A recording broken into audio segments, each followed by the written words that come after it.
Hi అండి, welcome back to ఆహాపల్లె రుచి. ఈరోజు వీడియోలో నోటికి ఏమీ తినబుద్ధి కానప్పుడు నోటికి రుచిగా టమాటా పచ్చడిని ఎలా తయారు చేసుకోవాలో చూద్దామండి. చాలా టేస్టీగా ఉంటుంది ఈ టమాటా పచ్చడి. వేడివేడి అన్నంలో నెయ్యి వేసుకొని తింటే చాలా బాగుంటుందండి. అలాగే మనం ఇడ్లీ దోశల్లో కూడా ఈ చట్నీని సర్వ్ చేసుకోవచ్చు.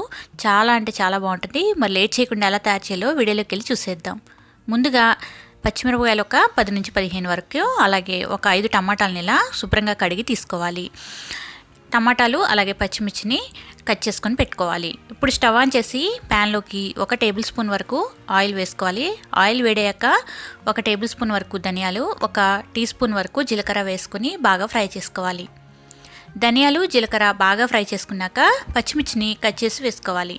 నేను ఇక్కడ ఒక 10 నుంచి 15 వరకు వేసుకున్నానండి.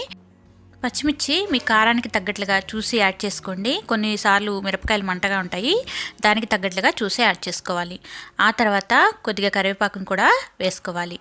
కొంచెం స్పైసీగా ఉన్నా కూడా ఈ చట్నీ చాలా బాగుంటుంది. అలాగే మూత పెట్టి ఒక 2 నుంచి 3 నిమిషాల పాటు మగ్గించుకోవాలి. ఇలా ఒక 2 నిమిషాలు మగ్గిన తర్వాత చూసారు కదా, మనకి మిరపకాయలు చక్కగా వేగాయి. ఇప్పుడు ఒక ప్లేట్లోకి తీసుకుని అన్నీ పక్కన పెట్టుకోవాలి. తిరిగి అదే ప్యాన్లోకి మరొక టేబుల్ స్పూన్ ఆయిల్ వేసుకోవాలి. ఆయిల్ వేడయ్యాక దీనిలోకి టమాటాలని ఇలా కట్ చేసి వేసుకోవాలి. టమాటాలని మీడియం ఫ్లేమ్లో పెట్టుకొని మెత్తగా మగ్గించుకోవాలి. ఇలా ఒకసారి బాగా కలుపుకున్న తర్వాత దీనిపైన మూత పెట్టేసుకొని ఒక 5 నిమిషాల పాటు మగ్గించుకోవాలి.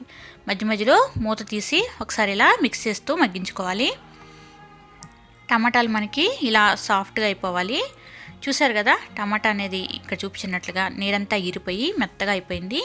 ఇలా మెత్తగా అయిపోయిన తర్వాత దీనిలోకి కొద్దిగా చింతపండుని యాడ్ చేసుకోండి. మరీ ఎక్కువగా వేయాల్సిన అవసరం లేదు, కొద్దిగా వేసుకోండి. అలాగే కొద్దిగా కొత్తిమీర కూడా యాడ్ చేసుకోవాలి. చింతపండు వేస్తేనే కొద్దిగా టేస్ట్ అనేది బాగుంటుంది, కాబట్టి కొద్దిగా వేసుకోండి. ఈ 2 వేసి ఒకసారి బాగా కలుపుకొని స్టవ్ ఆఫ్ చేసేసుకొని పూర్తిగా చల్లారబెట్టుకోవాలి.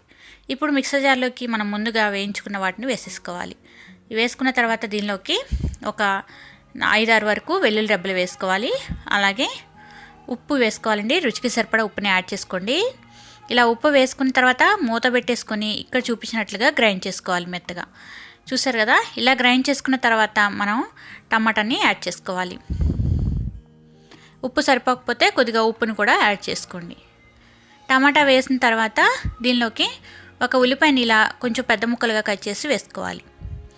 ఉల్లిపాయ వేసిన తర్వాత మూత పెట్టేసుకొని మరీ మెత్తగా గ్రైండ్ చేయకుండా రివర్స్లో ఒకసారి 1-2 సార్లు పల్సిస్తే మనకి మెత్తగా అవ్వకుండా చక్కగా కోర్స్గా ఉంటుందన్నమాట. చూసారు కదా, ఇక్కడ చూపించినట్లుగా ఇలా కోర్స్గా గ్రైండ్ చేసుకోండి. రివర్స్లో గ్రైండ్ చేసుకోవాలి. ఇలా గ్రైండ్ చేసుకున్న దాన్ని నేను ఇక్కడైతే తాలింపు కూడా పెట్టట్లేదండి. మీరు కావాలంటే తాలింపు పెట్టి తీసుకోవచ్చు. అంతేనండి, టమాటా పచ్చడి రెడీ అయిపోయింది. సర్వింగ్ బౌల్లోకి తీసుకొని సర్వ్ చేసుకోవడమే. చాలా టేస్టీగా ఉంటుంది, తప్పకుండా ట్రై చేయండి.